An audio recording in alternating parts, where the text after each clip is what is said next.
Tensions across Europe are escalating as Ukraine and the EU intensify warnings over Russia's so-called shadow fleet of tankers, which Ukrainian President Volodymyr Zelensky claims are being used to launch drones over European cities. Speaking in his evening address, Zelensky said, "We now have intelligence that the Russians are using tankers to launch and control drones targeting European countries. This shows why the Baltic Sea and other seas must be closed to Russian tankers, at least the shadow fleet." Zelensky's warning comes amid reports of over 500 drones being deployed against Ukraine, including approximately 350 Shade drones and 48 missiles, 2 of them aero-ballistic.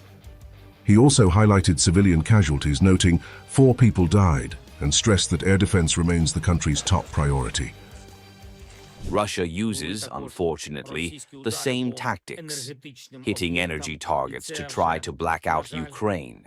During the UN General Assembly, Russia, literally, every day, every hour, used attacks against Ukraine. Very underhanded attacks. The European Union is responding with tighter sanctions targeting the shadow fleet.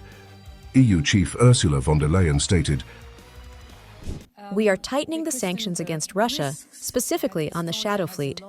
We had an intense discussion about the shadow fleet, and we have seen that we have to work on further options, building on the experience that you have here in Estonia with the shadow fleet, and the Finns have also with the shadow fleet. So we want to draw on your experience and tighten and sharpen the sanctions against the shadow fleet." General Keith Kellogg, the American envoy to Ukraine, further escalated tensions, signaling support for Ukraine's offensive and implicitly challenging Moscow, potentially provoking Russia into a broader military response. Russia is not winning this war. If they were winning, they would be in Kyiv, Odessa, they would be over the Dnipro River. Russia, meanwhile, has framed any interception of its aircraft or drones as a serious provocation. Russian Foreign Minister Sergey Lavrov warned, "Our military intelligence is working, our intelligence services are from time to time unveiling the true face of those who are behind such provocations. As for the response that will follow, I think it's premature to say that now, but a response to things like that, especially if they begin to take actual physical steps, well, they will seriously regret it." The standoff is reaching a critical point.